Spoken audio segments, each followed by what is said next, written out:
കാണിച്ചു തരാം ഗൈസ്. നിങ്ങളെ ഞാൻ ഒരു സൂത്രം കാണിച്ചു തരാം. ഹായ് ഗൈസ്, ഇതുണ്ടോ? ഇത് ബീഫ് വെള്ളക്കിട്ടതാണ്.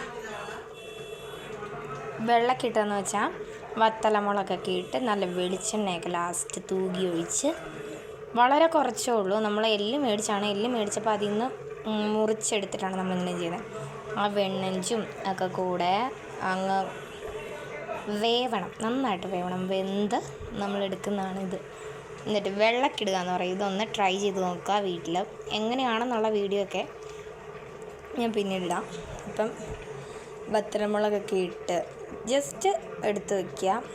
ഇറച്ചി കഴുകിയെടുത്ത് ഒരു ചീനിച്ചട്ടിക്കകത്തോട്ട് ഇടുക. അതിനുശേഷം വത്തലമുളക് പൊടിച്ചിടുക. ഇച്ചിരി വെള്ളം കൂടെ ഒഴിച്ച് നന്നായിട്ട് വേവണം. വെന്ത് വരുമ്പോഴത്തേക്കും എന്താ പറയുക, ഇച്ചിരി വെളിച്ചെണ്ണ തൂവ ഒഴിക്കുക. ഇത്രയേ ഉള്ളൂ. ഉപ്പ് ഇട്ട് വേവിച്ചിട്ട് വെളിച്ചെണ്ണ ഒഴിക്കുക. സൂപ്പർ ടേസ്റ്റാട്ടോ, ഒരു രക്ഷയില്ല.